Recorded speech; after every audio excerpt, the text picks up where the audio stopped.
Sudah bisa, Bu. Oke, kelas. Suara saya jelas nggak ya? Koneksi tadi pagi buat saya emosi jiwa. Susah sekali koneksinya. Jelas, Bu. Jelas kok, ya? Bu. Oke, sip. Sebelum memulai kelas, kita ambil waktu sejenak untuk berdoa dimulai.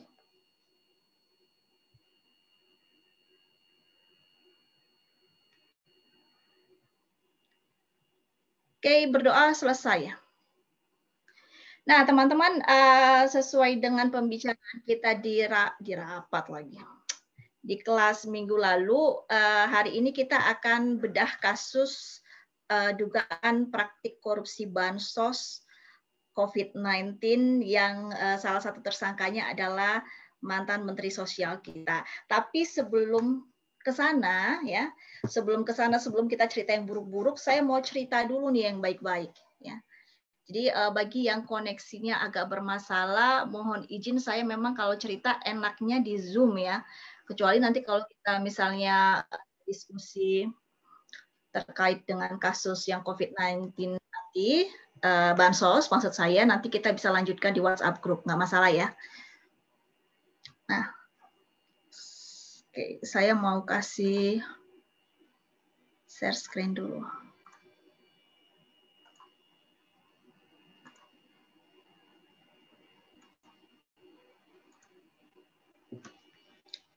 Oke, yang kelihatan di layar apa?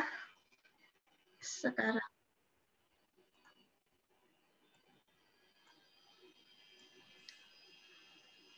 Apa yang kelihatan di layar? Masih muter, Bu. Masih loading. Tuh kan, mulai deh dia. Tapi suara saya fine. Aman, Bu. Fine, Bu. Aman.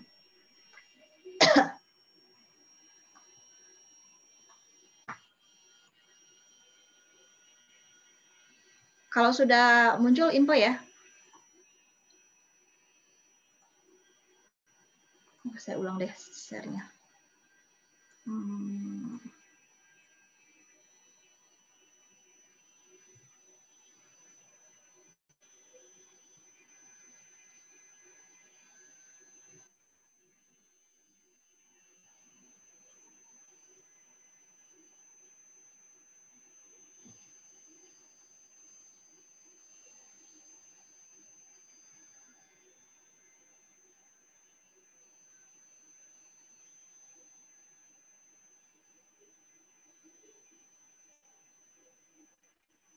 Belum juga? Belum, Bu. Ini kenapa ya? Ya sudahlah, nggak usah pakai screen saya lah, ya. Oke, saya cerita aja deh. Jadi cerita ya, hari ini memang yang pertemuan kita di Zoom, saya akan lebih banyak bercerita mengenai teladan tokoh inspirasi kita dalam pencegahan dan pemberantasan korupsi. Mudah-mudahan tidak membuat ngantuk ya. Tujuan saya sih supaya menggugah gitu ya, menggugah kita semua untuk mencari sosok inspirasi kita supaya kita pun nanti menjadi the next inspiration kan gitu ya.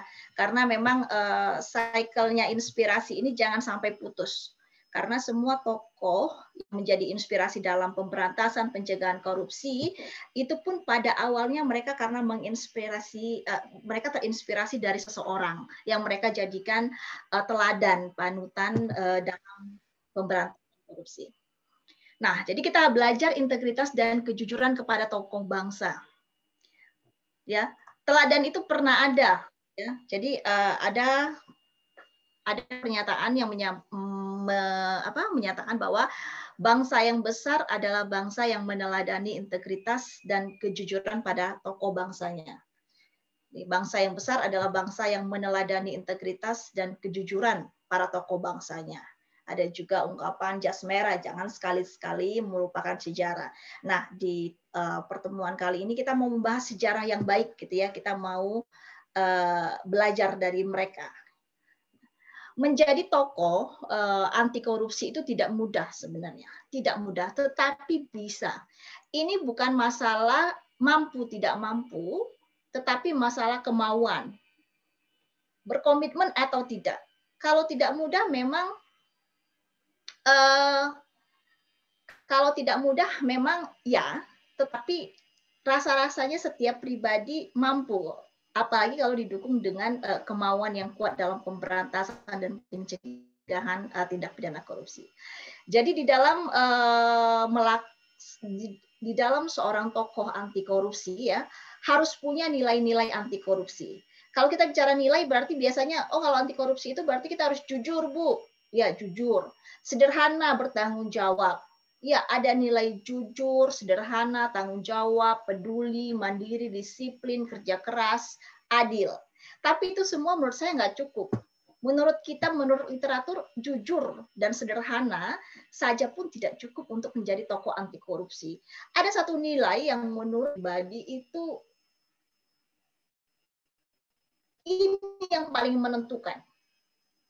Menjadi tokoh nasional ataupun tokoh internasional, menjadi tokoh lah ya, menjadi tokoh anti korupsi itu 10, yaitu berani. Ya. Orang jujur banyak, orang sederhana banyak, ya. Orang bertanggung jawab juga banyak. Tapi apakah banyak orang yang berani? Nah, ini yang sedikit. Gitu. Jadi kalau kita mau jujur saja, oke, sebatas kita tidak menjadi tokoh yang sebatas kita tidak menjadi aktor korupsi gitu ya. Kita tidak menjadi koruptor. Tetapi kalau kita tambah dengan nilai-nilai lain dan berani, kita menjadi tokoh anti korupsi yang memberantas. Nah, itu sebenarnya tujuan dari mata kuliah etika dan pendidikan anti korupsi ini tidak semata-mata kita paham, oh korupsi itu begini, korupsi itu begitu, motifnya begini, modusnya begini gitu. Dan membuat kita semakin paham gitu ya celah korupsi, bukan itu tujuannya. Goal akhir dari pertemuan etika dan anti korupsi ini adalah supaya kita mendidik atau menghasilkan bibit-bibit tokoh anti korupsi yang baru. Kita bagian dari sistem anti korupsi, mudah-mudahan kita semua menjadi tokoh anti korupsi. Gitu kan enak ya. Ntar kalau misalnya saya udah nenek-nenek gitu kan, tiba-tiba sambil duduk-duduk di kursi sambil nonton drakor tetap ya, mudah-mudahan drakor tetap berjaya gitu ya. Terus saya melihat, wah salah satu anak-anak etika 530 menjadi tokoh anti korupsi. Wah, kan jadi nenek riang saat itu gitu karena bahagia kan melihat melihat berita seperti itu. Harapannya sih itu. Harapan saya sih itu. Nggak muluk-muluk lah. Nah, ini tadi saya sampaikan bahwa menjadi teladan itu bukannya kita tak mampu, tetapi tak mau. Banyak tokoh-tokoh nasional yang menginspirasi kita ya. Ada Haji Agus Salim, ada Baharudin Lopa, ada Sri Sultan Hamengkubuwono, ada Hugeng, ada Ki Hajar Dewantara, ada Muhammad Hatta, Muhammad Nasir, ada Saifuddin Zuri, ada Syafruddin Prawira Negara, Suprapto, Soekarno, proklamator kita beserta dengan Bung Hatta, ya. Lalu Widodo, Budi Darmo, banyak sekali tokoh anti korupsi skala nasional. Nah, saya coba mau tanya dulu nih, dari nama-nama yang tadi, yang kalian pernah dengar, itu siapa? Soekarno, Bu. Soekarno. Ya, kalau nggak kenal Soekarno, kebangetan. Sugeng. Sugeng. Nah, Sugeng itu yang terkenal apanya? Yang polisi itu bukan sih, Bu? Iya, yang polisi. Yang polisi, benar sekali. Saya sambil minum ya. Jadi Sugeng itu adalah polisi. Nah, kali ini saya mau cerita mengenai dua tokoh yang saya pilih tidak secara random karena ini ada maksudnya. Yang pertama tokoh Baharudin Lopa karena saya yakin kalian mayoritas tidak tahu. Pernah saya singgung memang di kuliah sebelumnya, tapi saya yakin kalian tidak terlalu detail mengetahui beliau. Dengan pertimbangan itu yang pertama.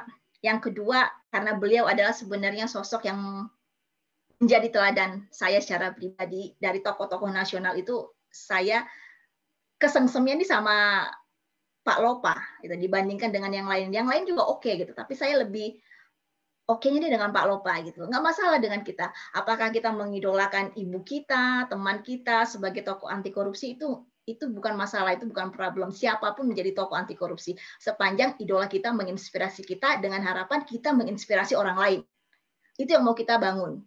Link inspirasi anti korupsi itu yang mau kita bangun. Ya, kayak MLM lah ya. Jadi saya menginspirasi berapa nih kita 20 berapa orang, nanti 28 orang menginspirasi berapa orang kayak MLM, jadi banyak sekali nanti harapannya tokoh-tokoh yang menginspirasi dalam anti korupsi. Yang pertama saya mau cerita tentang Baharudin Lopa. Jadi pernah saya singgung sebelum bahwa Lopa ini adalah seorang mantan apa ya kalau saya pernah singgung? Apa?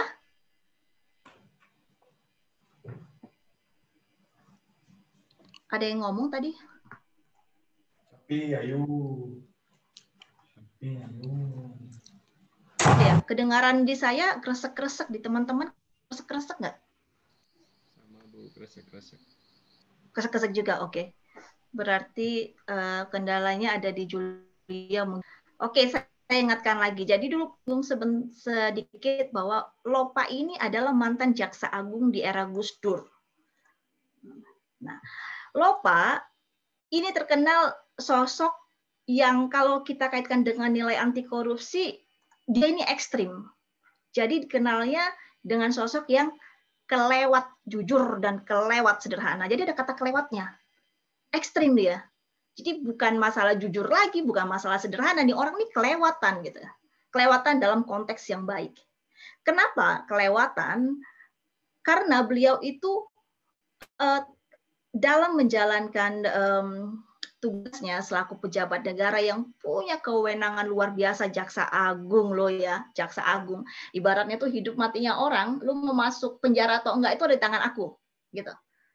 Dalam mengeksekusi kewenangannya, dia tetap berprinsip pada nilai-nilai anti korupsi. Dia selalu bilang bahwa sebagai pejabat negara yang baik dan benar, kita harus bisa bedakan mana urusan negara dan mana urusan pribadi. Ya. Pemisahan antara urusan negara dan urusan pribadi itu bagi Lopa itu nggak ada wilayah abu-abu, sama sekali nggak ada. Adanya hitam dan putih. Inilah memang yang berlaku bagi seorang Lopa yang dikenal kelewatan, jujurnya kelewatan sederhananya. Jadi ada cerita dari salah satu staf beliau. Jadi saya punya bukunya Baharudin Lopa, jadi bukunya tebal segini kan, memang saya mengidolakan beliau ya, jadi saya baca. Dengan covernya, hard covernya itu beliau dalam jubah putih pada saat menunaikan ibadah umroh di Saudi. Itu hard covernya. Jadi Baharudin Lopa. Jadi salah satu stafnya pada saat beliau bertugas di Pusdiklat Kejaksaan Agung pernah cerita begini. Suatu hari tuh Pak Lopa bersama istri sedang menuju Pusdiklat Kejaksaan Agung untuk suatu acara. Ya, acaranya itu adalah pengelolaan kejar paket A yang didirikan untuk warga di sekitar Ragunan. Kalau Pusdiklat Kejaksaan Agung kalau pernah main itu dekat Ragunan. Nah, Ragunan kalau naik busway itu ada yang turun persis di depannya. Busway, Transjakarta maksud saya, bukan busway. Jadi kalau naik Transjakarta itu ada yang pas turun di depannya. Kenapa saya tahu banget karena dulu tahun berapa ya? Tahun 2007 apa 2008 saya iseng ke sana. Saya iseng ke sana naik Transjakarta. Jadi saya tahu, oh itu dekat banget lah dengan haltenya Transjakarta. Jadi selesai acara ini, si ibu, istrinya Lopa, mau melanjutkan kegiatannya. Ceritanya mau ke pasar. Ya, mau ke pasar. Tapi memang tidak ada informasi detail dalam cerita itu apakah pasar itu dekat dengan Pusdiklat Ragunan atau jauh. Nggak ada informasi. Ya pokoknya ke pasar lah gitu. Yang paling mencengangkan stafnya adalah bahwa Lopa bilang begini, ibu mau ke pasar, tidak boleh naik mobil kantor. Suruh naik angkot. Jadi istrinya naik angkot ke pasar. Coba bayangkan, istri mana coba yang bisa diperlakukan seperti itu sekarang ini. Dia kalau nggak dapat istri yang sesuai dengan visinya dia, yang ada di 1 tahun cerai, ya nggak? Iya. Istri ini, wah, udah bisa berabe tuh, bisa malam rumah dikunci sama istrinya, nggak boleh masuk Lopa. Tapi Lopa ya namanya gimana ya, namanya memang orang kalau sudah punya visi dia pasti akan mencari pasangannya yang visinya sama. Karena tindak pidana korupsi ini kita nggak bisa tutup mata. Pengaruh pasangan itu besar gitu ya. Tuntutan, papa pengen tas ini, papa pengen ini, papa pengen itu, papanya pusing kan, akhirnya ambillah uang negara. Ambillah uang rakyat hanya untuk membahagiakan sang istri dan istri-istri lainnya. Gitu. Nah, pada saat itu tuh stafnya tercengang.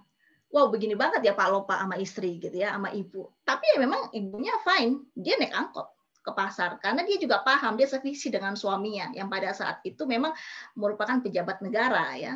Dia paham, dia naik angkot. Yang kedua ada cerita juga yang membuat kita sampai tercengang gitu. Ih, kelewat banget sini Lopa, cerita gitu. Nah, ini tetap diceritakan oleh staf juga. Jadi memang orang-orang yang sangat menginspirasi itu akan menjadi saksi bagi orang-orang lain kan. Karena orang-orang itu akan cerita, wah kalau Bapak itu begini nih, kalau beliau itu begini. Cuma ada dua gongnya sih kalau saya rasa. Either kita adalah orang yang baik atau kita orang yang buruk sekali. Cuma itu. Kalau orang di tengah-tengah itu jarang sekali diceritakan. Jadi kita cuma dua. Tapi harapannya kita tidak menjadi yang buruk, tapi menjadi orang yang bisa membekas di hati, di ingatannya orang lain dengan nilai-nilai positif ya. Jadi yang kedua itu adalah pada saat Lopa melihat salah seorang stafnya mau menggunakan motor dinas kejaksaan, Pusdiklat, dia tanya ini. Ternyata motor dinas ini mau dipakai oleh stafnya untuk membantu temannya yang sedang OTW Pusdiklat juga, tetapi ban motornya kempes. Ya, sama Lopa ditarik kuncinya, disuruh parkir di parkiran Pusdiklat. Nggak boleh naik motor itu. Nah, motor ini. Ini saya pertanyaan nih, kalau misalnya Lopa itu hanya menjadi sosok yang biasa-biasa saja, pasti peristiwa ini tidak akan diceritakan dalam konteks yang menceritakan teks untuk menginspirasi orang lain. Bahwa kelewatannya seorang Baharudin Lopa itu luar biasa dalam menegakkan nilai-nilai anti korupsi. Sampai di sini suara saya kedengeran nggak? Beneran Bu. Ya, ada putus sedikit tadi. Kalau misalnya hilang, putus-putus kadang ya. Kalau misalnya hilang, tolong di chat ya. Ntar saya udah bersemangat cerita-cerita, nggak kedengeran, kalian pada makan mie, pada tidur. Nggak apa-apa sih sebenarnya. Nggak apa-apa ya, makan mie juga nggak apa-apa. Ada yang udah buat mie belum? Belum, Bu. Tadi udah Bu. Habis kelas aja, Bu. Habis kelas aja ya. Soalnya belum waktunya makan juga ini waktunya bobot siang. Semoga nggak ada ya. Nah, saya lanjutkan. Tadi kan saya singgung menjadi inspirasi orang lain itu sebenarnya pastinya terinspirasi dari orang lain juga gitu ya. Jadi kayak semacam siklus yang kita upayakan tidak boleh putus gitu. Inilah yang sekarang menjadi tujuan dari pertemuan ini. Jadi siapa sih yang menginspirasi Lopa? Ternyata Lopa muda ini juga terinspirasi dari seseorang di tempat dia tinggal dulu. Jadi dia itu asli Sulawesi Selatan. Dia tinggal besar hingga belajar sarjana itu dia tempuh di Sulawesi Selatan. Jadi sekitar tahun 1930 tuh Lopa bercerita bahwa titik balik seorang Lopa benar-benar ingin menjadi tokoh yang anti korupsi pada saat dia menyaksikan sendiri adanya kebijakan yang diambil oleh ketua Dewan Adat di lingkungan dia bekerja. Jadi 1930 itu masih berlaku hukum adat, ya, hukum adat di mana kalau ada terjadi tindak pidana itu diselesaikan oleh ketua Dewan Adat bersama dengan anggotanya. Pada saat itu memang sistem penegakan hukum kita berdasarkan hukum positif belum se-efektif sekarang. Kalau sekarang kan hukum adat tidak sampai kepada hukuman badan gitu ya, misalnya hukuman mati atau penjara tidak gitu ya. Sekarang kan sudah ada hukum positif yang berlaku.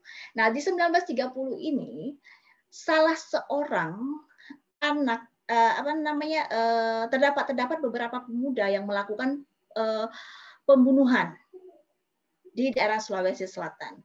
Nah, menurut hukum adat ya, pemuda ini dapat dikenakan hukuman mati jika seluruh ketua Dewan Adat dan anggota-anggotanya itu suaranya bulat. Artinya tidak ada dissenting opinion, tidak ada perbedaan pendapat. Semuanya sepakat bahwa ini orang harus dikasih hukuman mati. Nah, pada saat itu anggota Dewan Adat itu tidak sepakat untuk menjatuhkan hukuman mati kepada si pemuda ini, tidak setuju memberikan keringanan. Pada saat itu 6 dari 7 orang itu setuju memberikan keringanan hukuman. Setujunya mereka kenapa? Karena mereka tahu bahwa pemuda ini adalah anak si ketua adat. Tapi ternyata ketua adat sendiri tidak setuju untuk memberikan keringanan hukuman itu.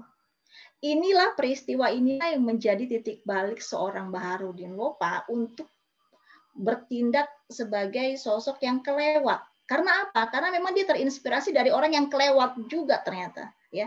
Bahkan terhadap anak darah daging sendiri pun dia kelewat, gitu. Jadi tidak heran kalau yang menginspirasi, tidak heran kalau Lopa muda tumbuh menjadi Lopa senior gitu ya, dengan sosok yang dikenal orang kelewat jujur dan kelewat sederhana. Sederhananya seperti apa? Sederhananya Lopa ini diceritakan oleh Yusuf Kala. Jadi yang cerita tentang Lopa itu bukan orang-orang sembarangan. Yusuf Kala cerita pada saat itu kan Yusuf Kala pengusaha ya. Kalau Yusuf Kala kan terkenal dari keluarga keturunan orang kaya di Sulawesi, ya. Sampai sekarang juga Kala Group itu punya perusahaan-perusahaan di berbagai sektor industri. Nah, Kala cerita bahwa pada saat dia sebagai pengusaha mobil, Lopa itu pernah mau beli mobil. Lopa bilang, saya mau beli mobil, gitu. Nah, di pandangan Kala saat itu Lopa kan menjabat sebagai Dirjen Lapas, Direktur Jenderal Lembaga Pemasyarakatan. Nah, di pandangan seorang Yusuf Kala adalah Dirjen Lapas itu pantasnya mobil sedan kelas 1. Nah, jiwa pengusahanya Kala ya keluarlah, ditawarkanlah sedan kelas 1, harganya 100 juta saat itu, Toyota Crown. Lopa terkejut, wah 100 juta nggak mungkin, kemahalan gitu, saya nggak perlu pakai yang begitu. Nah, Kala juga makin terkejut, masa ya Dirjen Lapas nggak pakai sedan kelas 1 gitu kan? Oke lah, Kala turun standar dia tawarkan lagi ke mobil yang lebih standarnya kelasnya lebih bawah. Harga waktu itu 60 juta. Pun itu ditolak oleh Lopa. Katanya itu masih kebagusan buat dia. Gitu. Bingung lah Kala nih, bingung dia. Karena Kala kan orang kaya ya, mungkin pertemanannya kalau pengusaha kan beda ya caranya bersosialisasi, ya kan ya. Oke, menurut Kala gini, dari informasi ya, dari artikel, dari yang dituliskan di buku juga. Jadi yang dituliskan di beberapa artikel juga. Jadi Kala berpikir gini, ya udahlah, kasih aja lah mobil nih dia. Dia kasihlah mobil lebih kelasnya lebih rendah lagi dengan harapan Kala ini nggak punya niat dibayar oleh Lopa. Udah kasih aja lah gitu ya. Karena kan dia pengusaha juga. Waktu dikasih, Lopa malah marah. Lopa malah beranggapan bahwa dia tolak langsung, dia tolak. Lopa tidak mau diistimewakan. Dia bilang sama Kala, saya nggak mau diistimewakan, bukan karena saya Dirjen Lapas, lalu saya beli mobil, gitu ya, sama saudara. Mungkin seperti itulah ya redaksinya. Saya juga tidak paham benar, tapi kalau saya duga-duga ya sosok seorang Lopa ya pasti mungkin kurang lebih seperti itu. Tapi bukan berarti saya mau diistimewakan gitu. Nah, mendengar itu Kala oke, 5 juta, bayar 5 juta deh gitu. Tetap tidak mau Lopa. Nah, akhirnya memang Lopa membeli mobil. Tidak ada informasi mobil yang mana yang dibeli akhirnya. Tetapi informasi yang ada adalah Lopa akhirnya membeli mobil dengan cara mencicil. Mencicil kepada Kala. Jadi artinya begini, Lopa ini emang kelewat sederhana juga ya. Dikasih, sebenarnya dia bisa saja kan terima sedan kelas 1 bahkan tanpa bayar dari seorang pengusaha kala waktu itu. Tapi dia tidak melakukan itu. Kenapa? Karena memang dia juga berangkat dari sosok yang sederhana. Nggak apa ya? Nggak ada gunanya saya pakai sedan kelas 1 gitu.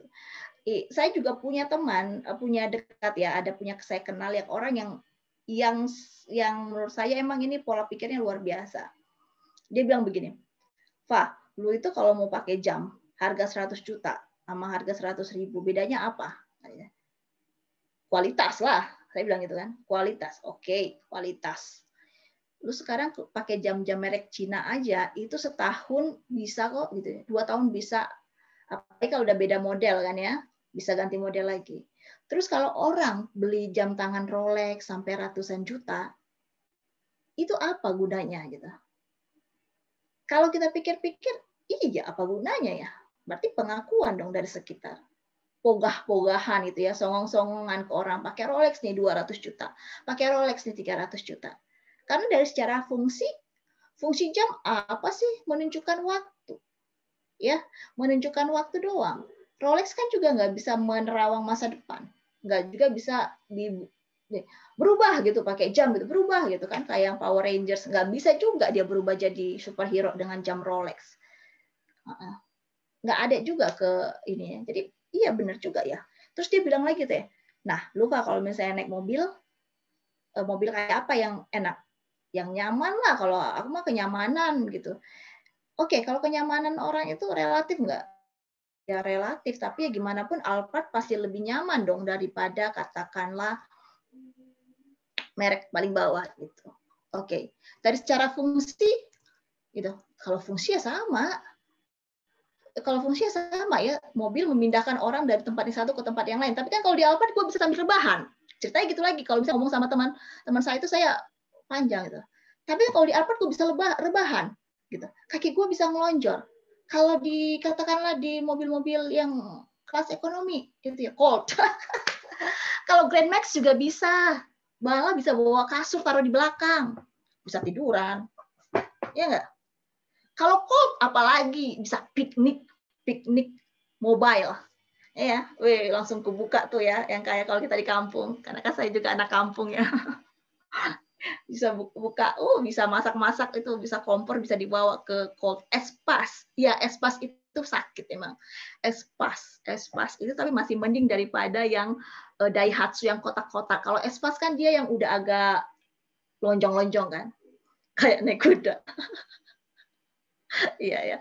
Oke lah, memang mobil oke, Alphard. Tapi kalau kenyamanan Alphard, apa tidak ada level menengah lain yang sama nyamannya gitu kan? Emang lu hidupnya 24 jam itu di mobil. Gitu ya permasalahannya itu. Nah itu ini. Ya itu artinya bahwa kadang kita harus kembali bahwa sebenarnya bukan standar, tetapi kecukupan seseorang itu sampai di level mana gitu. Kecukupan. Kalaupun kita banyak uang gitu ya. Apa ya kita makan 10 kali sehari? Yang ada langsung masuk rumah sakit diabetes. Atau lambungnya bermasalah. Ya. Apa iya kita, kalau misalnya banyak uang banget gitu ya, apa iya kita belanja terus sepanjang hari? Ya nggak juga. Katakanlah belanja perempuan ya, belanja pakaian. Pakaian zaman working from home ini, satu pakaian kadang saya pakai 3 kali. Karena kan cuma pada saat virtual ini aja. Ini tuh udah seminggu nih. Baju ini sudah seminggu. Karena pakainya cuma berapa jam, and then gantung lagi. Jadi sebenarnya kalau kita mau menelit ke sisi kemanusiaannya kita, artinya kapan sih puasnya manusia, memang nggak ada. Tapi kita harus punya standar nih, saya puas sampai di sini. Gitu. Jadi kesederhanaan itu yang harus kita ingat, dan itu ada di dirinya seorang Lopa. Dia paham, walaupun saya dirjen lapas, nggak perlu saya pakai naik sedan kelas 1. Sekalipun Lopa katakan naik angkot ke lapas, orang paham kan dia dirjen? Pasti paham. Bukan karena dia naik sedan kelas 1, lalu orang tahu, oh dirjen nih. Iya. Malah sekarang tuh aneh sebenarnya kalau pejabat-pejabat negara menurut saya ya, saya pribadi. Itu kalau pakai mobil-mobil yang mewah, itu saya tanda tanya sebenarnya. Apalagi kalau dia income-nya hanya bergantung kepada pendapatannya dari selaku pejabat negara. Katakanlah istrinya bukan orang kaya, suaminya bukan orang kaya, dia dan istrinya adalah pejabat negara yang pendapatan bulanannya itu kita bisa hitung gitu ya, secara rumus tuh ada, belum lagi pengeluaran segala macam. Jadi agak-agak aneh sebenarnya kalau misalnya pejabat negara yang pendapatannya itu hanya bersumber dari gaji doang, tapi bisa kaya, itu pertanyaan mendasar. Berarti gitu ya, jiwa nyinyir kita bisa keluar, jiwa kepo-nya netizen tuh bisa keluar. Nah, sebenarnya apa Lopa miskin banget? Sebenarnya enggak. Lopa tuh enggak miskin banget. Lopa itu malah berdasarkan pencatatan harta kekayaannya, dia punya harta 1,9 miliar. Ya, sebenarnya harta itu kalau dibandingkan dengan yang sekarang yo nggak ada artinya ya. Karena kalau kelas PNS katakanlah golongan 3A atau yang bekerja selama 10 tahun, rasa-rasanya juga sudah bisa mengumpulkan harta sebanyak itu. Tapi tidak miskin banget juga. Berdasarkan pencatatan harganya dia punya 1,9 miliar dan simpanannya 20.000 US dollar. Tapi apa yang dikatakan Lopa? Lopa berpendapat bahwa kalaupun saya punya uang ya saya memang sukanya hidup sederhana gitu. Nah, itu memang menjadi poin penting dari seorang Lopa. Dan tidak hanya itu, dia tidak mau pakai barang milik negara. Wah, ini jauh sekali dengan apa yang menjadi pemandangan saya belakangan ya. Oknum gitu ya, milik negara, bukan hanya pemandangan saya, pemandangan kita juga. Lihat aja nanti pada saat katakanlah hari raya besar keagamaan, libur ya, plat merah yang memasuki daerah-daerah wisata gitu. Jadi jangankan tidak mau memakai barang milik negara, nilai atau rasa malunya saja menggunakan barang milik negara itu udah nggak ada. Nah, itu yang memang yang jangan sampai kita menjadi bagian dari itu. Nah, jadi Lopa ini bukan hanya kelewat jujur, kelewat doang sih, biasa aja dong sosok Lopa gitu ya. Nah, ini yang paling saya suka dari seorang Lopa. Lopa dan kasus besar. Jadi ada rubrik Lopa dan kasus besar. Apa yang menjadikan dia ini sosok yang istimewa buat saya? Itu berani. Nggak sekedar sederhana, dia berani. Ya, banyak kasus-kasus yang menceritakan keberanian Lopa dalam memberantas kasus-kasus korupsi. Jadi ada cerita bahwa Lopa itu pernah menyeret seorang pengusaha besar, ya, namanya Gozal. Yang pengusaha ini sudah pasti dan ibaratnya itu udah pengetahuan umum lah ya, bahwa pengusaha ini dekat sama pejabat-pejabat negara yang lainnya. Ring satu lah kalau istilahnya kita ya, ring satu lah ya, konco sama pemegang kekuasaan. Lopa menyeret ini orang karena menurut yang boleh kebal hukum. Tidak ada yang boleh kebal hukum. Ya. Kalau kita pikir-pikir, sebenarnya, jelas, pasti inspirasinya Lopa ini tadi yang ketua Dewan Adat, saya langsung berpikirnya gini, oh ya, karena dia terinspirasi dari ketua Dewan Adat yang menghukum anaknya. Bahkan anaknya sendiri pun nggak boleh kebal hukum, apalagi pengusaha, apalagi orang lain yang nyata-nyata melakukan korupsi. Ya, karena dia punya jiwa berani, dia seret. Dan Gozal itu diseret ke pengadilan dan terbukti memanipulasi dana reboisasi sebesar 2 miliar pada saat itu. Nah, bukan hanya pengusaha, Lopa itu juga pernah diberitakan menyelidiki keterlibatan beberapa tokoh penting dalam berbagai kasus korupsi. Walaupun tidak semua kasus yang diselidiki oleh Lopa ini berakhir happy ending, tidak. Malah dia berakhir menyedihkan kalau menurut saya, karena keberaniannya dia. Jadi dia pernah menyeret yang namanya Arifin Panegoro, Akbar Tanjung, Nurdin Halid dalam berbagai kasus korupsi. Nah, karena Lopa ini terlalu berani, ya, pada zaman Soeharto dia kalau istilah sekarang itu coba saya cari terminologi yang paling tepat. Dia diisolasi mungkin ya, kalau istilah sekarang isolasi. Dia diisolasi dengan diberikan jabatan sebagai Direktur Jenderal Lapas tadi, Lembaga Pemasyarakatan, yang tidak mempunyai kewenangan di bidang penyelidikan, penyidikan kasus korupsi. Ya, dikasih dia tuh jabatan Dirjen Lapas lama, sekitar 7 apa 8 tahun. Dengan harapan dia jangan gerasak-gerusuk lagi deh, gitu ya. Cari-cari masalah gitu, cari-cari masalah di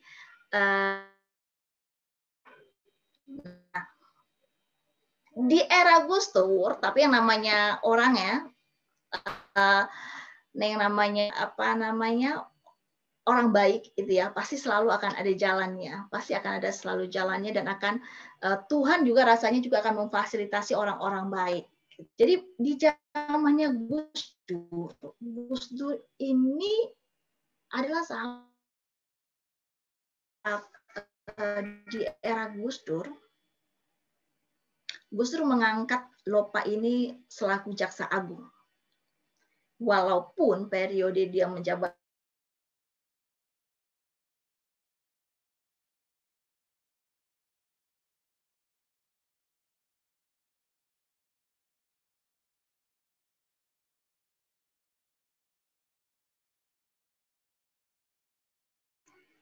ya, saya terkick out dan kembali lagi. Sebentar, saya coba ganti kok.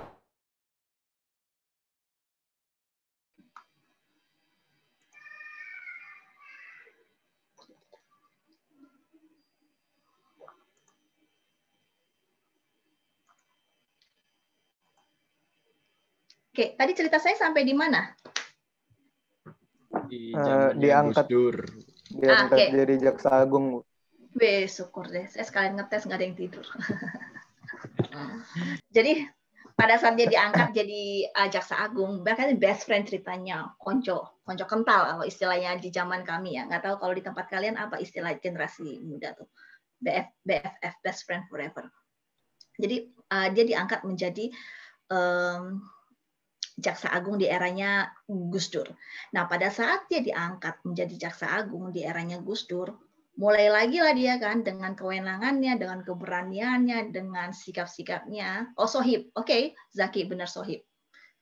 Mulai lagi dia nih mengeluarkan taringnya. Kasus terbesar yang pernah dia ungkap pada saat dia menjadi Jaksa Agung adalah kasus yang melibatkan mantan presiden kita, Soeharto. Dan juga Bob Hasan yang terkenal si Raja Hutan, illegal logging ya. Bayangkan kayu-kayu kita ditebang tanpa ketentuan, korupsi, dijual, semuanya masuk ke kantong-kantong pribadi dan oknum, bukan ke negara. Nah, jadi salah satu kasus yang paling besar pada saat dia menjabat sebagai Jaksa Agung adalah dia mengungkap kasus mantan Presiden Soeharto. Walaupun pada saat dia mencoba mengungkap kasus itu memang tidak berhasil karena Soeharto selalu mangkir karena alasan kesehatan, tetapi paling tidak dia menyeret si kerabat Soeharto tadi, si Bob Hasan yang terkenal dengan sebutan si Raja Hutan. Nah, yang namanya orang baik ya, orang baik entahlah ya, kalau saya tuh apa ini cuma saya saja, tapi orang baik itu biasanya memang kembalinya ke Tuhan itu lebih cepat daripada orang jahat. Ya nggak sih? Atau cuma saya saja yang beranggapan begitu? Ada yang beranggapan sama nggak?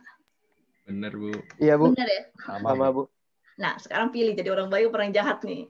Mau hidup panjang atau mau hidup singkat? Ya jangan singkat-singkat banget lah Tuhan, gitu ya. 60-70 tahun deh, please, gitu ya. Tapi orang baik gitu. Kalau misalnya 80-90 juga tapi sakit-sakitan, jadi takut. Jangan takut. Kalau 80 jadi 90 juga tapi sakit-sakitan, aduh, nyusahin keturunan, jangan deh gitu. Jadi persis tahun 2001 Lopa dan istri itu berangkat menunaikan ibadah umroh di Saudi.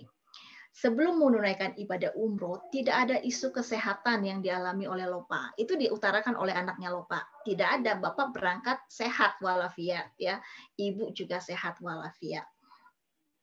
Tapi pada saat dia menunaikan ibadah umroh di sana, tersiarlah kabar bahwa Lopa terganggu kesehatan fisiknya dan dilarikan ke rumah sakit setelah mual-mual hebat.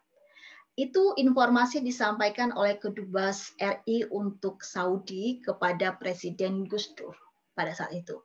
Pada saat informasi itu diterima oleh Gus Dur, tidak ada yang dilakukan oleh Gus Dur. Padahal dia presiden ya. Tidak ada yang dilakukan oleh Gus Dur selain dia masuk ke kamar, dia mengurung diri di kamar, dia nangis di kamar. Informasinya Gus Dur begitu. Jadi begitu dia mendengar kabar itu, Gus Dur yang seorang presiden masuk, ya apakah sebuah konspirasi itu yang tidak pernah terjawab, dipertanyakan. Jadi Gus Dur pada saat itu masuk kamar, nangis sambil dia sampaikan ini kepada asistennya, bahwa salah satu tiang langit bumi Indonesia telah runtuh. Itu yang dibilang oleh Gus Dur, presiden. Dia bilang, karena mereka solid banget ya. Jadi apa yang aku bisa lakukan lagi? Pasti ini ya mungkin konspirasi yang tidak pernah terungkap sampai dengan saat ini. Tapi sebagai seorang sahabat, saking dia kenal karakter sahabatnya gitu ya. Pada saat sahabatnya dikabarkan sakit, mual-mual hebat, yang terbersit pertama kali adalah malam ini tiang langit bumi Indonesia telah runtuh. Dan benar. Jadi sekitar siang itu dikabarkan beritanya kepada Gus Dur, malamnya Lopa meninggal dunia di Saudi.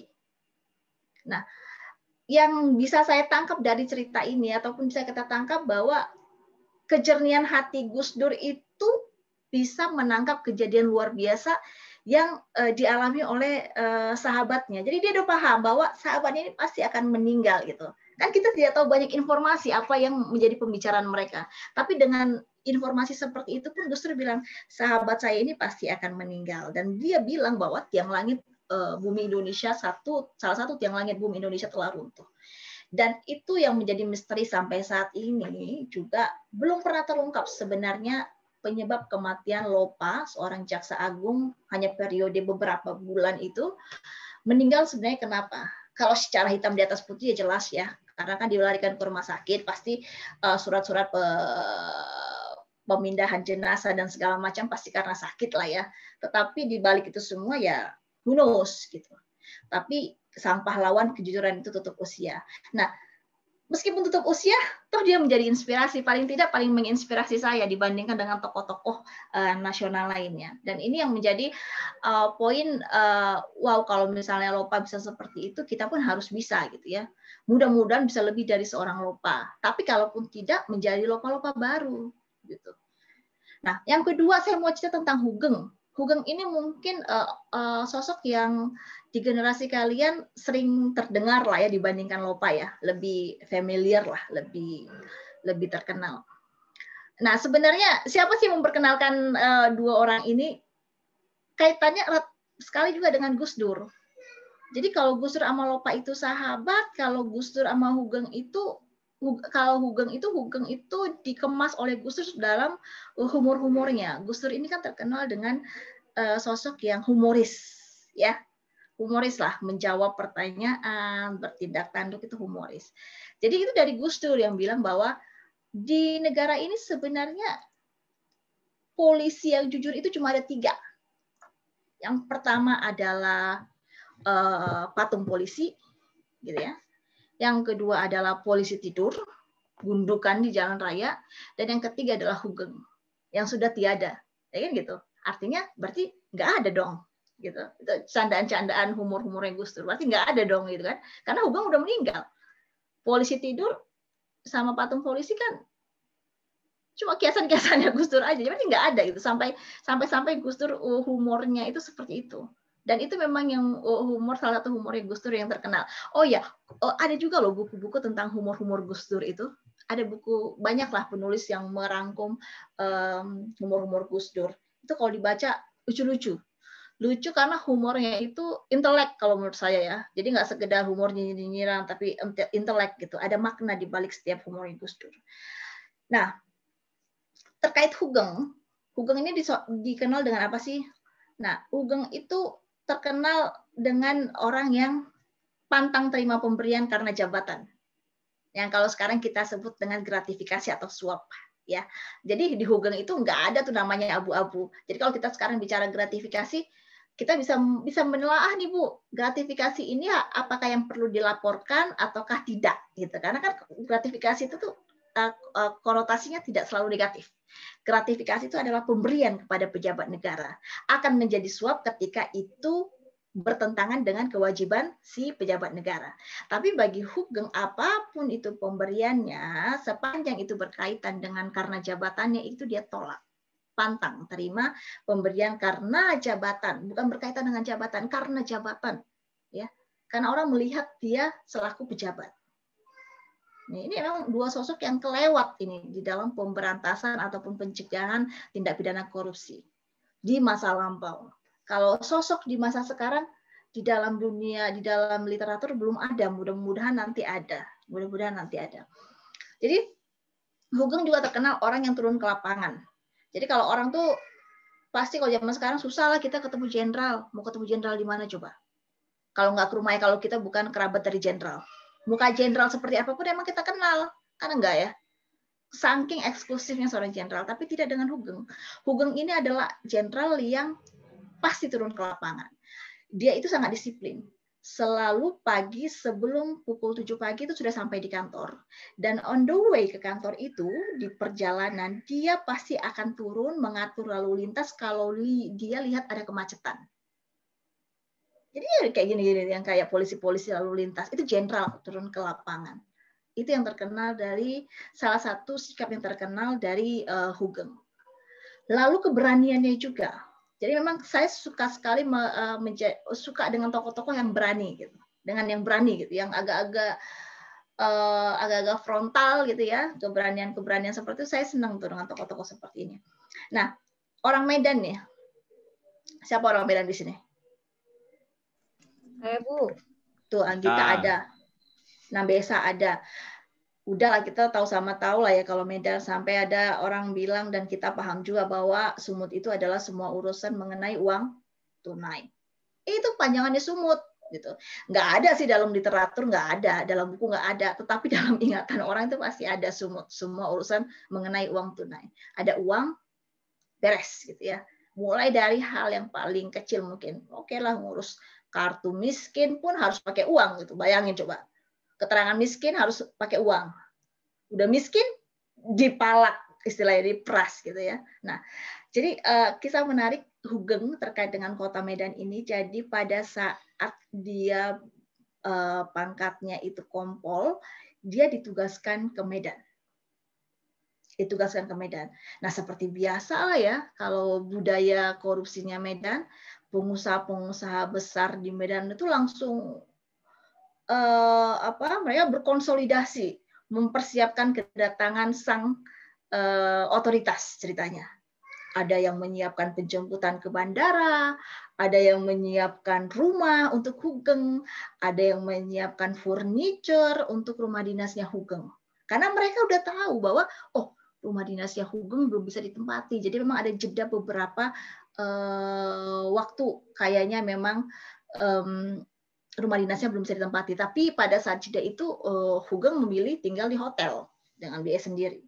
Nah, pada saat Hugeng sampai di Medan, para pengusaha-pengusaha udah mengatur tuh semuanya. Oleh Hugeng ditolak mentah-mentah. Pada saat Hugeng masuk ke rumah dinasnya, rumah dinas polisinya, dia menemukan banyak sekali furniture lengkap, baik itu yang esensial maupun yang mewah. Sama Hugeng dilempar keluar rumahnya, bahkan ada beberapa yang dilempar keluar jendela. Dia perintahkan asistennya keluarkan semuanya.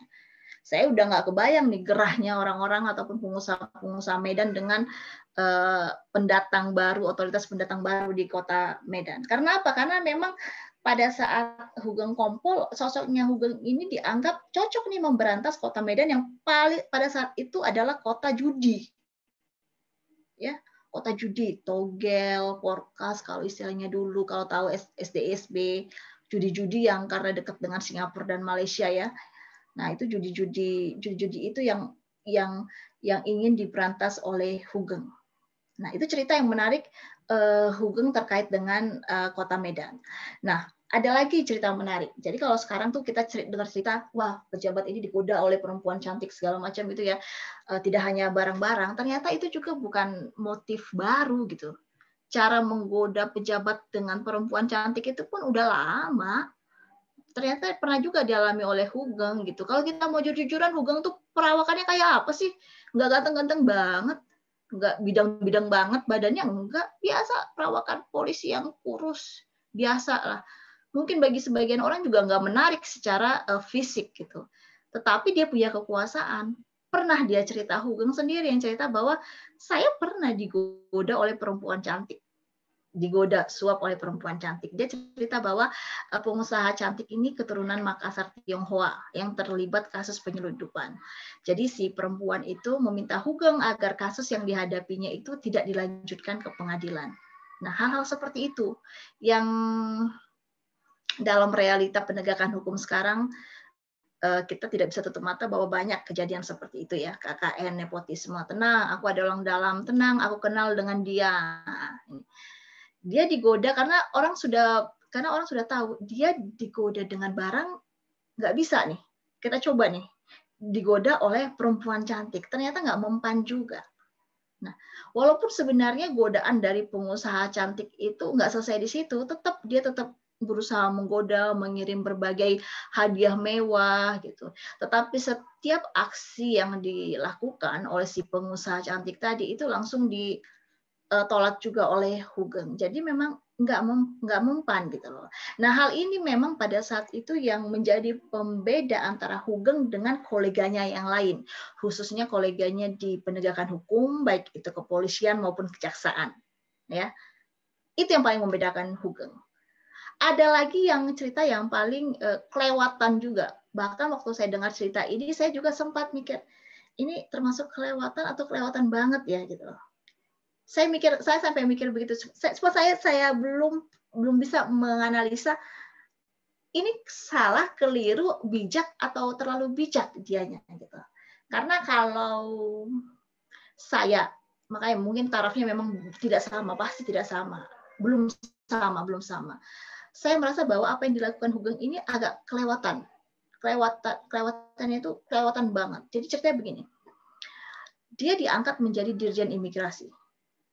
Pada saat selepas dari Medan nih, jadi dia sudah berdinas di Medan, dia kembali ke Jakarta dan oleh Soekarno dia diangkat menjadi Direktur Jenderal Imigrasi.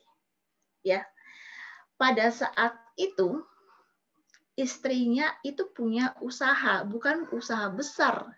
Usahanya itu cuma sekedar toko kembang. Jual kembang, jual bunga. Biasa banget lah, ya, bunga.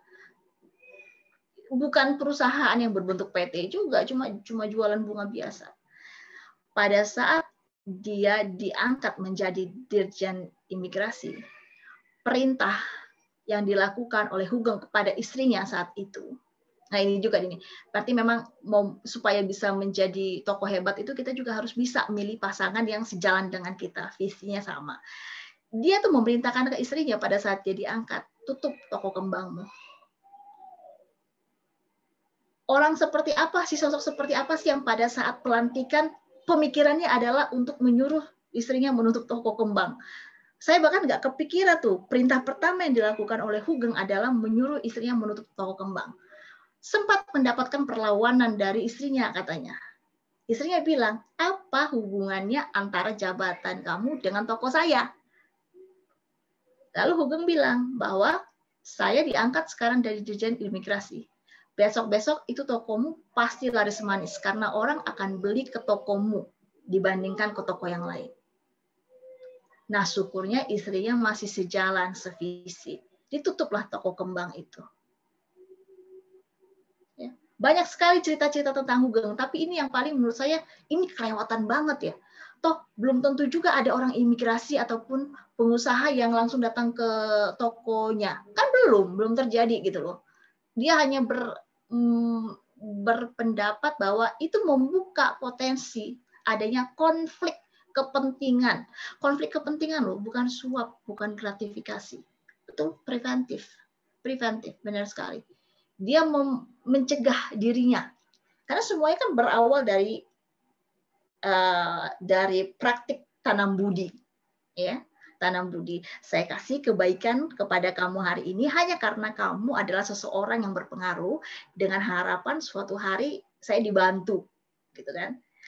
Ada yang bilang nanti suatu hari saya dibantu. Belum tentu kan kamu akan bantu saya karena belum tentu saya butuh bantuan. Tapi in case saya butuh bantuan, kamu ada. Nah, itu yang dihindari oleh seorang Hugeng. Sampai-sampai dia suruh istrinya tutup itu toko kembangnya. Ada lagi kasus yang menarik. Kasus pemerkosaan terhadap salah seorang penjual telur di Yogyakarta. Sekitar pemerintahan tahun 71 lah, sekitar masih pemerintahannya Soeharto. Jadi sebenarnya bukan saya menganggap bahwa peristiwa pemerkosaan adalah hal yang biasa, bukan ya. Tetapi kan setiap yang istimewa di kasus ini adalah Hugeng itu sampai membentuk tim khusus. Betul, Sum Kuning, Frans Wijaya pernah dengar ya? Sampai dia membentuk tim khusus untuk menyelidiki kasus ini. Kenapa dia bentuk tim khusus gitu ya? Padahal korbannya adalah korbannya adalah sosok dari masyarakat dengan status sosial yang biasa. Korbannya adalah itu.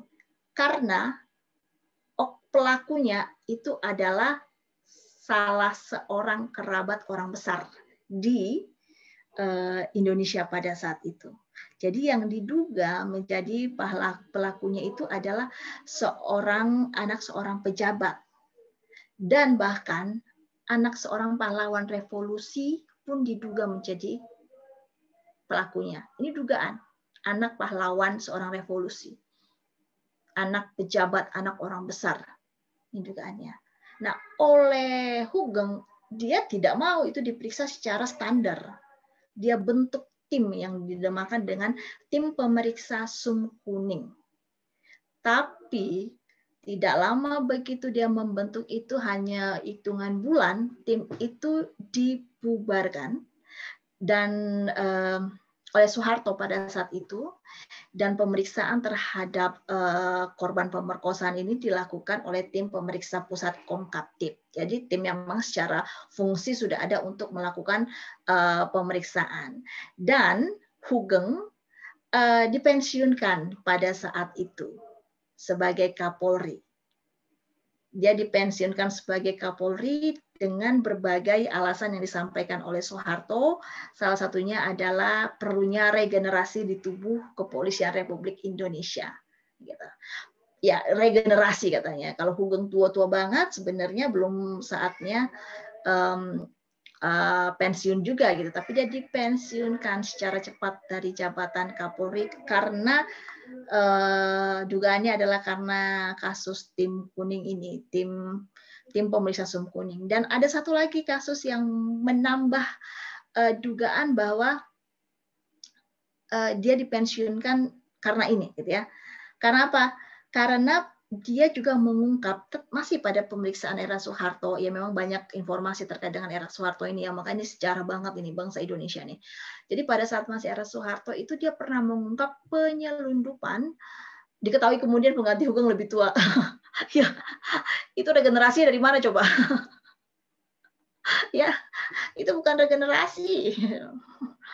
Jadi pada kembali ke penyelundupan mobil mewah, ini komen-komennya lucu, jadi saya nggak bisa nahan diri untuk tidak komen.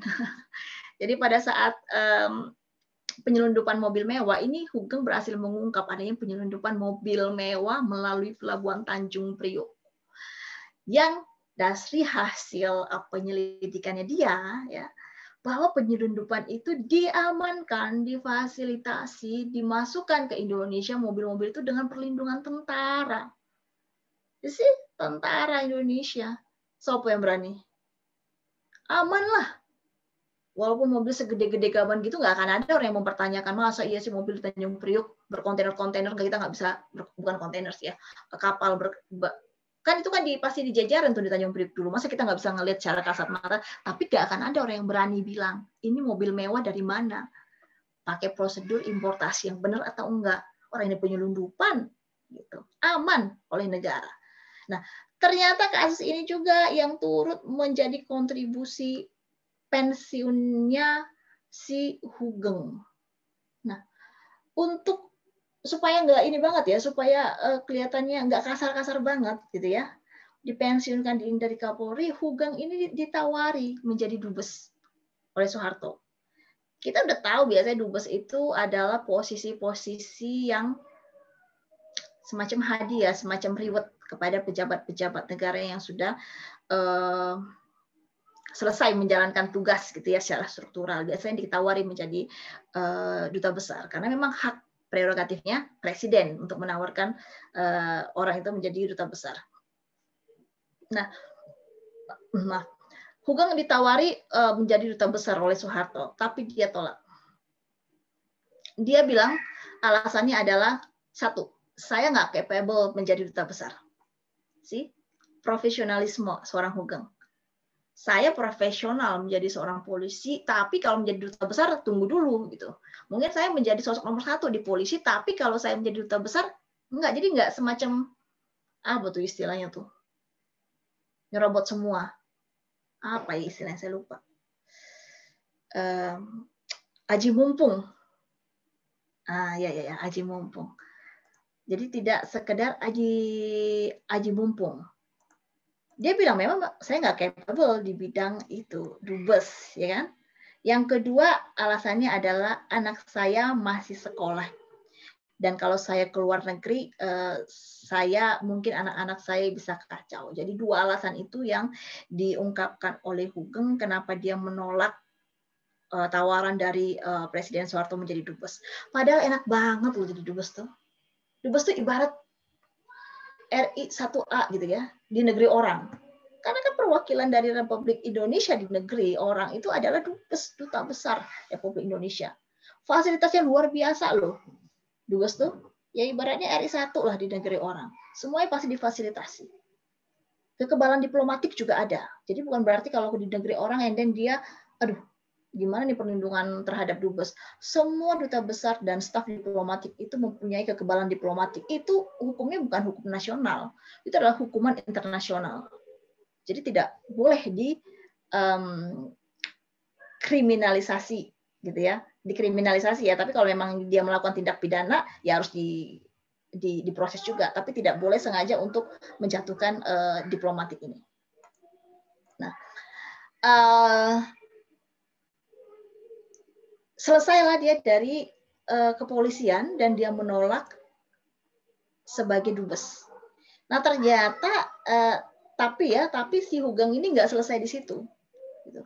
Jadi dia tahu saya nggak punya kekuasaan, saya nggak punya kewenangan, tapi saya masih punya sifat, punya sikap, punya semangat untuk memberantas korupsi. Dan dia masih punya kolega-kolega dia yang masih aktif di Polri yang mengidolakan dia gitu. Jadi ada peristiwa di mana salah seorang perwira menengah di kepolisian itu mendatangi Hugeng.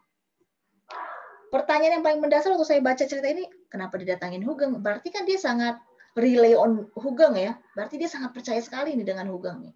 Dia mendatangi Hugeng dengan menginformasikan adanya dugaan kasus korupsi di tubuh Polri. Nah, Hugeng selaku seorang person secara pribadi dan sekaligus mantan kepolisian mantan Kapolri, dia menyuratilah Kapolri saat itu untuk mengkritik adanya dugaan praktik korupsi di tubuh Polri, sekaligus mengkritik perilaku Polri, oknum Polri pada saat itu yang kelewat batas. Artinya perilaku yang hedon, bergaya hidup mewah Polri pada saat itu. Dia mengkritik karena itu adalah perilaku yang pada saat dia menjadi Kapolri itu tidak boleh ada perilaku-perilaku seperti itu. Nggak ada yang namanya gaya hidup mewah kalau polisi. Gitu. Zaman Hugeng. Jadi dia mengkritik. Ternyata nggak dibalas nih sama Kapolri yang lagi berkuasa. Ya.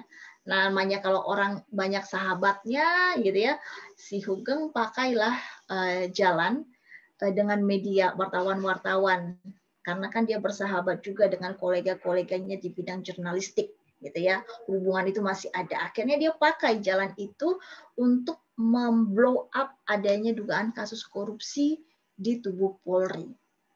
Nah, tidak lama setelah itu terkuaklah adanya dugaan kasus korupsi sebanyak sekitar 6 miliar, dan itu menyeret nama-nama besar di tubuh Polri yang kemudian divonis bersalah.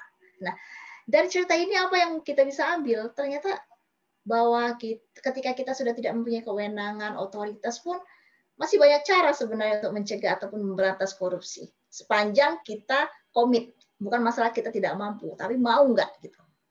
Kalau tadinya si Hugeng cuma, udahlah, bukan Kapolri lagi, ngapain juga ngurus-ngurusin gitu ya. Selesai kan? Tapi walaupun dia bukan Kapolri lagi, dia masih punya koleganya di internal Polri yang relay on dia untuk pemberantasan korupsi, makanya dia didatangi untuk diinformasikan. Lalu Hugeng masih punya hubungan baik dengan jurnalistik, orang-orang jurnalistik, makanya dia minta bantuan orang media untuk memblow up ini, sehingga mata publik ini mengawasi juga. Bayangkan kalau seandainya dia nggak punya akses ke media, bagaimana orang tahu zaman dulu pemerintahan Soeharto? Dulu mana ada Instagram, mana ada lambe turah, mana ada lambe nyinyir, nggak ada. Kalau dulu saya nggak tahu. Di tahun 90, ada yang lahir tahun 90 nggak? Belum, Bu. Lahir tahun? 99, Bu. 2000. 2002, Bu. Bisa, Lintang, Bu. Lintang tahun berapa? 2000. 2000. Paling tua 98. Oke, lah di tahun 98 pada saat Krismon ya. Pada saat Krismon krisis moneter tahun 98. Wih, lahir tiba-tiba Krismon. Harga susu melambung tinggi kalau kata Iwan Fals. Ya kan, kalau lagunya itu Iwan Fals. Kalau saya 98 itu SMP kelas 3 atau kelas 2. Nah, jadi masih menyaksikan tuh peristiwa pembakaran di Medan, karena kebetulan saya sekolahnya di sekolah yang mayoritas siswanya adalah Indonesia keturunan etnis Tionghoa. Jadi kita sampai libur tuh berapa lama tuh ya, karena semua teman-teman saya lari. Ada yang lari ke Singapura, lari ke Malaysia, ada yang lari ke San Thomas 1, betul sekali, San Thomas 1. Ada yang lari ke Australia, bahkan ada yang menetap menjadi warga negara di sana. Teman karib saya juga namanya Christine Wijen, sampai dia pindah ke warga negaraan gara-gara itu. Teman dekat saya, Christine itu keturunan etnis Tionghoa. Lari, sepi lah Santo Thomas 1 itu. Beda sama Utomo. Kalau Sutomo tetap juga sekolah swasta, mayoritas juga etnis Tionghoa, tapi beda sekolah gitu. Nah, sampai di mana tadi? Lupa saya. Sampai temannya Ibu pergi. 98. Oh iya. Era 98.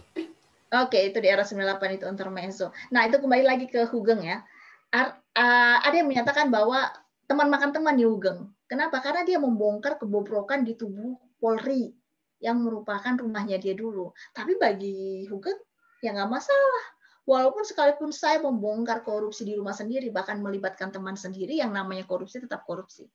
Bahkan dia membongkarnya ketika dia tidak mempunyai kewenangan otoritas lagi selaku Kapolri. Nah, tutup usianya Hugeng memang beda, tidak ada kontroversi dibandingkan dengan Lopa.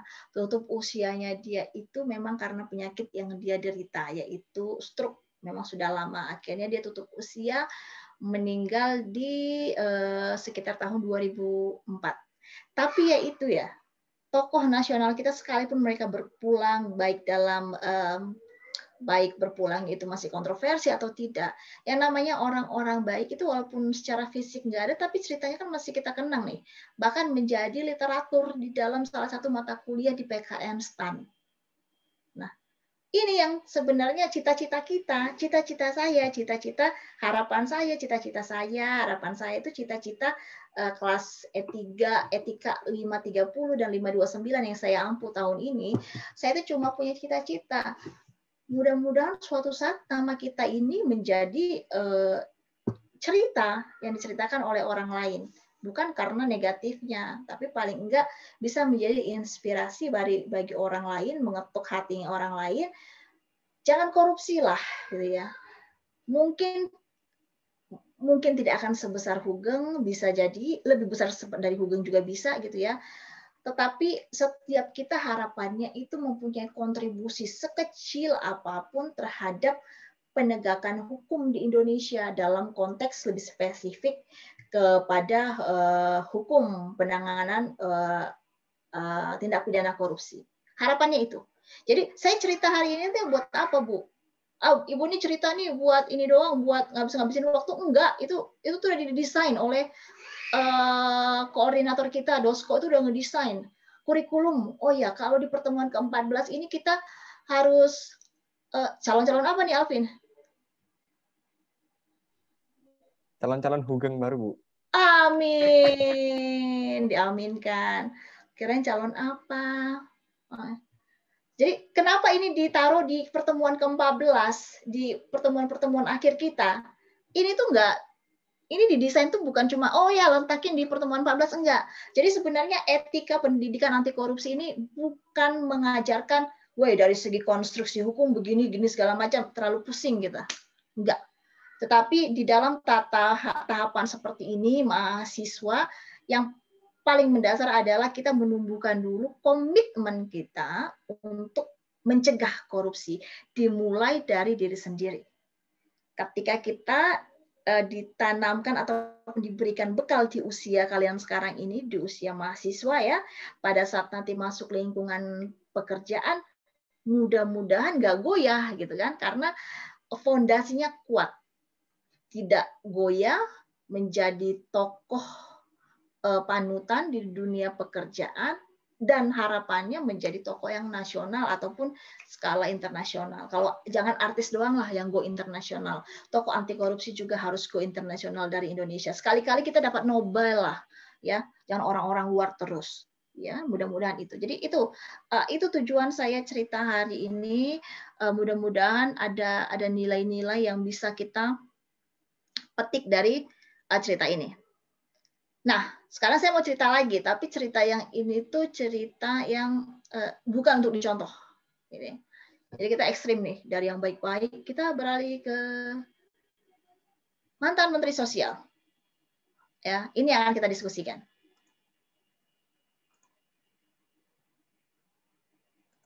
Nah, saya tuh kayaknya belum bisa share juga, Pak ya. Ya udah saya cerita aja. Jadi Cak Lontong tuh apa? Maksudnya Zaki, Alvin jadi Cak Lontong. Cak Lontong kan Pak Kapolri.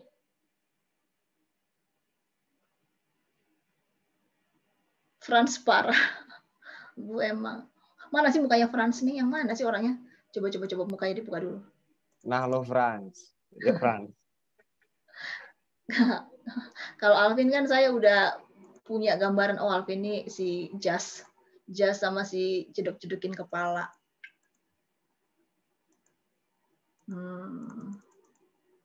Kalau Zaki juga saya punya ingatan ya Mas Zaki nih, yang senyum-senyum selalu kalau udah muncul belum, Bu? Ya, oh ini tuh Frans.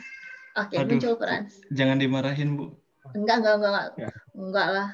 Frans, kamu udah mandi belum? Baharudin Lopa. Sudah, Bu, udah 2 kali. Udah 2 kali. Ya, cuman ya rambutnya gini, Bu, kering. Oh gitu, pakai ini dong. Pakai apa ya, Bu? Biar pakai conditioner. Nanti dicoba deh, Bu. Out of the topic intermezzo ya. Nah, aman Frans. Aman, Bu, sehat alhamdulillah. Aman. Krimbat Frans kata Angel. Krimbatin dong, Angel. Jangan ke salon lah. Oke. Nah, kita balik ya ke berita mengenai KPK tahan Menteri Sosial terkait perkara dugaan suap pengadaan bansos COVID-19. Nah, ini cerita saya kebetulan memang mencari referensi yang kredibel ya. Jadi yang saya sampaikan ini informasinya saya ambil dari, saya baca nih ya, saya nggak nambah-nambahin satu kata pun. Saya ambil dari press release-nya KPK terkait dengan penangkapan mantan Menteri Sosial kita. Jadi bukan dari media-media lain yang informasinya masih dipertanyakan, tapi saya ambil dari press release KPK selaku otoritas yang berwenang. Nih, Jakarta, siaran pers 6 Desember 2020, saya bacain ya. KPK menahan JPB, Menteri Sosial, dan AW, PLT Direktur Perlindungan Sosial dan Sosial Korban Bencana Sosial terkait dengan perkara dugaan suap dalam pengadaan bantuan sosial untuk wilayah Jabodetabek tahun 2020. Tersangka JPB menyerahkan diri pada Minggu 6 Desember 2020. Begitu juga tersangka AW telah menyerahkan diri pada hari yang sama, sekitar pukul 9 WIB. Untuk kepentingan penyidikan, KPK melakukan penahanan para tersangka selama 20 hari, terhitung sejak tanggal 6 Desember sampai dengan 25 Desember. Tersangka JPB ditahan di rutan KPK Cabang Pomdam Jaya Guntur, dan tersangka AW ditahan di rutan Polres Jakarta Pusat. Sebagai protokol kesehatan untuk pencegahan COVID-19, maka tahanan akan dilakukan isolasi mandiri selama 14 hari di rutan cabang KPK pada gedung ACLC KPK di Kafling C1. Jadi sebelum mereka ditempatkan di rutan-rutan tadi, mereka diisoman dulu nih 14 hari di ruang tahanannya yang ada di KPK. Jadi di gedung KPK di Jalan Kuningan itu di bawahnya juga ada tuh ruang tahanan. Kemarin beberapa koruptor pindah kan ke Wisma Atlet. Ada yang nonton nggak beritanya? Kalian tuh nonton apa sih ya berita? Ada loh, nggak ada yang tahu.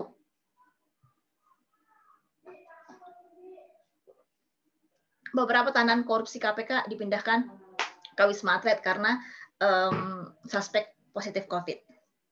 Terakhir tuh sekitar 2 atau 3 hari yang lalu ya saya baca. Nah, lanjut lagi yang ke siaran pers ya, kembali ke sini. KPK mengamankan 6 orang di beberapa tempat di Bandung dan Jakarta dalam kegiatan tangkap tangan pada Sabtu 5 Desember 2020. Kegiatan tangkap tangan ini dilakukan terkait dengan perkara dugaan suap dalam pengadaan bansos untuk wilayah Jabodetabek tahun 2020. Dari kegiatan tangkap tangan ini, KPK juga mengamankan uang tunai dengan total nilai 14,5 miliar yang dikemas dalam 7 koper, 3 tas ransel, dan amplop kecil.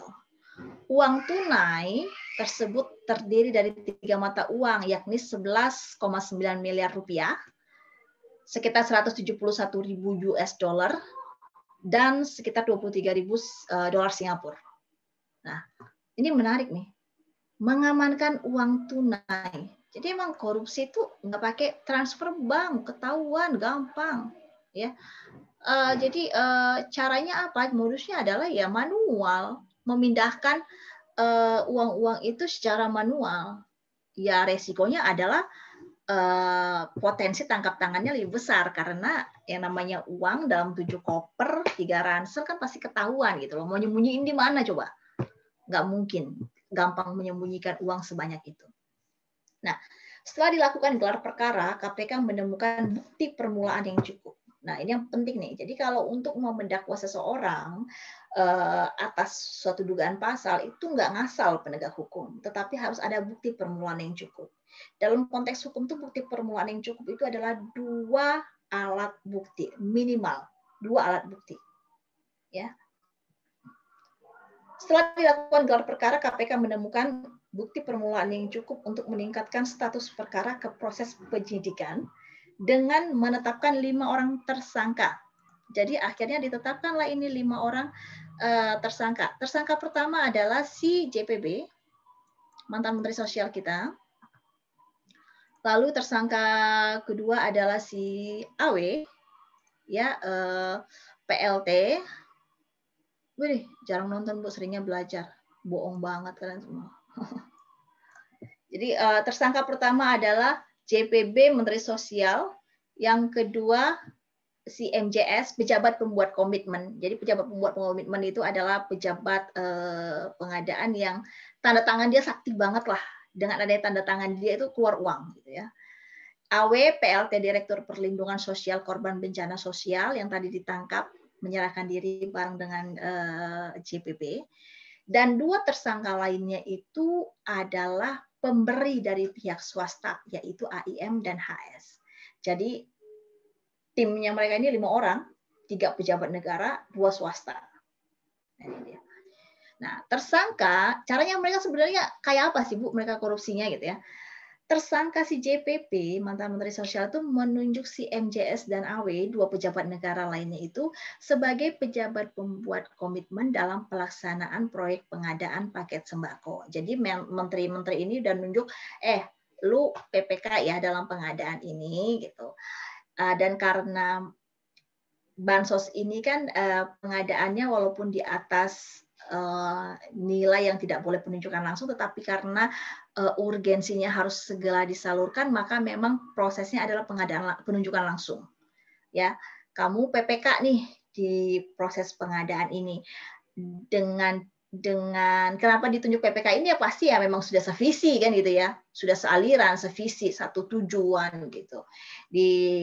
Ditunjuklah mereka berdua selaku PPK. Lalu mereka memuluskan cara dengan menunjuk rekanan yang 2 swasta tadi, tapi dengan deal gitu. Dealnya apa? Dealnya dari setiap paket bansos disepakati, paket bansos itu 300.000 satu paket. Disepakati 10.000 itu sebagai fee yang harus disetorkan ke Kementerian Sosial.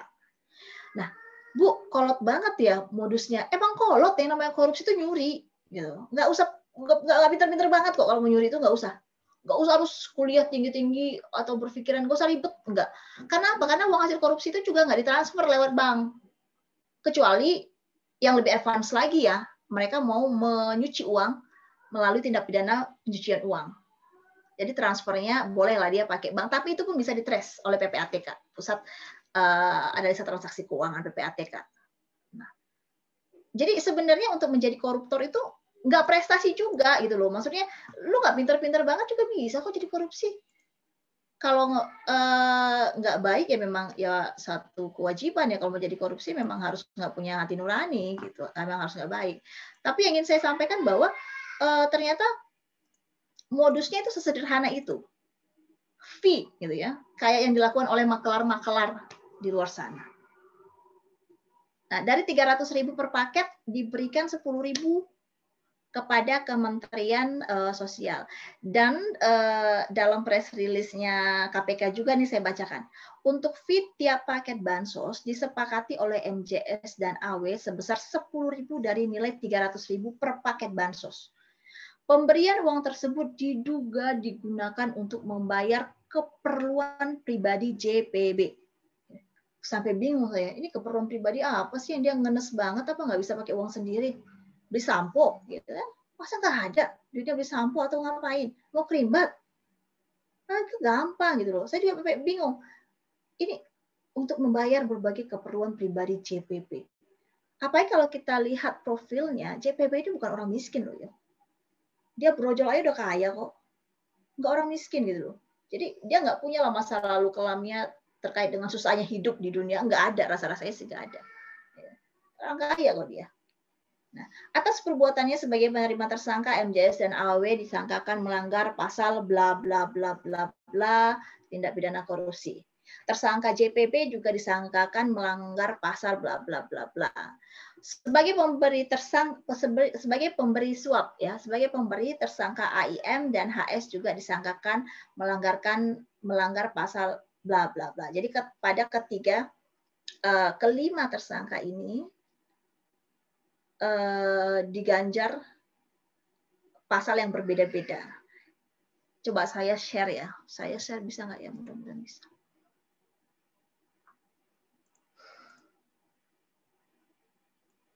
Ini perlu untuk pemahaman bersama juga. Mungkin pemahaman dari segi hukum. Kelihatan nggak? Terlihat, Bu. Apa yang terlihat? Word. Oke. Nah, ini. Tersangka kata atas perbuatannya sebagai penerima, tersangka MJS dan AW disangkakan melanggar pasal ini atau pasal ini. Mungkin ada yang nanya, Bu, sebenarnya disangkakan dengan pasal apa gitu? Pasal ini atau pasal ini atau ada yang paham nggak ini?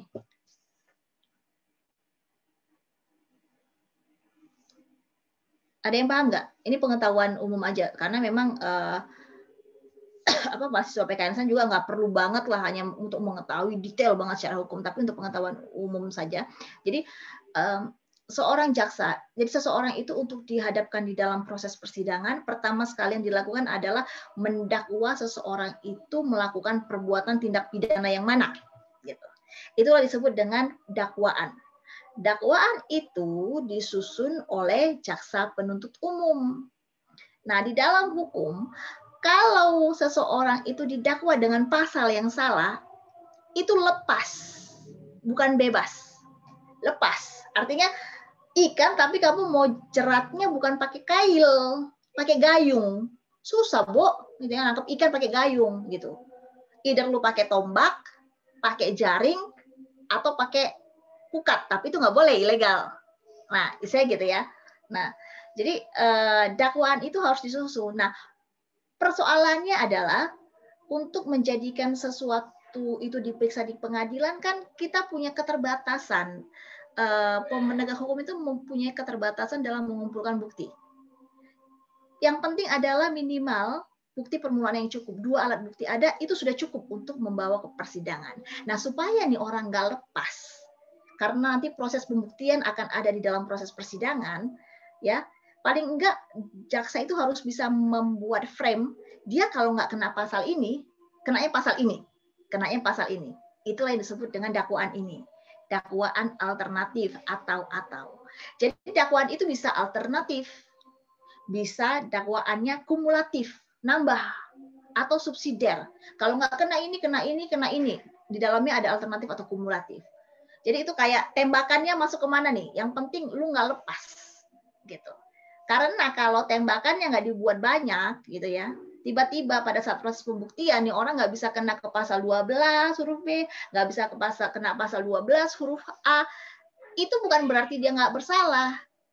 Dia itu tidak terbukti memenuhi unsur pasal itu, lepas. Kalau mau diproses lagi, mulai lagi dari awal, kan kurang kerjaan.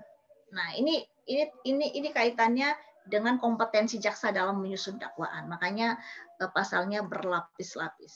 Gitu. Nah, biasanya sih nggak ada sih yang lepas kalau dari tindak pidana korupsi, karena kan pemenuhan unsurnya gampang lah. Udah tertangkap tangan juga. Gitu. Jadi nggak terlalu ribet. Nah, malah saya memang sedang menunggu nih prosesnya seperti apa, kan prosesnya masih berlangsung. Karena ada informasi juga yang menyatakan bahwa aliran dana yang diterima oleh JPB itu sebenarnya tidak semata-mata untuk memenuhi kebutuhan pribadinya. Tapi ada nyinyiran-nyinyiran nih ceritanya ya. Ibaratnya tuh kalau kata tetangga, katanya untuk parpol juga. Nah, ini yang kita lagi tunggu nih. Kalau saya lagi tunggu nih. Tapi bukan dari nyinyiran tetangga, saya mau lihat dari proses penegakan hukum, pemeriksaan di pengadilan. Karena kan kalau tipikor itu terbuka untuk umum, bukan seperti perkara perceraian. Kalau perceraian itu orang nggak boleh tahu apa yang dipertengkarkan di dalam persidangan, itu nggak perlu tahu karena nggak ada hubungannya gitu dengan orang yang sedang bercerai. Tapi kalau tipikor, sekalipun kita bukan merupakan pihak di dalam pemeriksaan itu, kita publik itu perlu tahu. Nanti saya mau lihat nih putusan hakim seperti apa, karena di dalam putusan itu nanti akan ada hasil pemeriksaan per persidangan berikut dengan alat bukti, barang bukti yang dihadapkan di depan persidangan.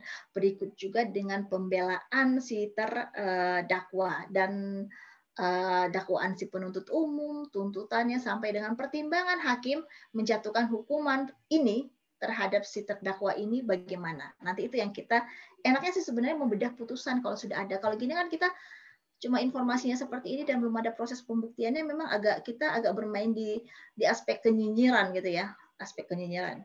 Tapi kalau udah ada putusannya enak membedahnya. Kalau kita ngomong tuh punya dasar, jadi nggak ada nyinyir-nyinyirnya.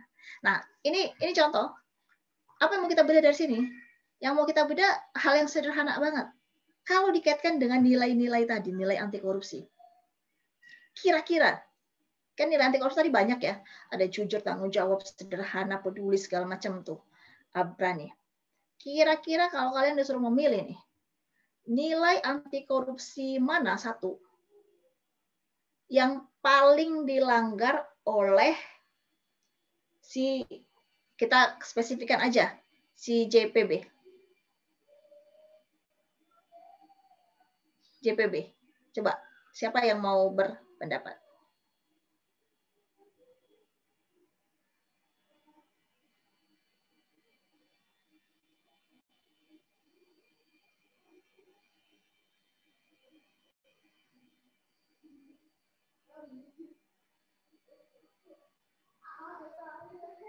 Halo?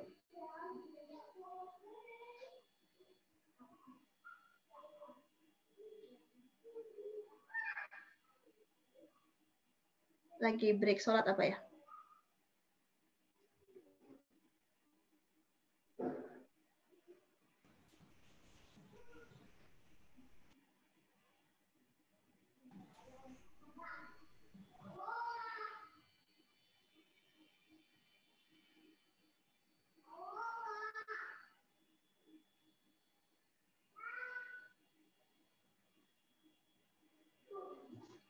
Apa lupa tadi Bu, saya nggak ingat waktu Ibu ngomongin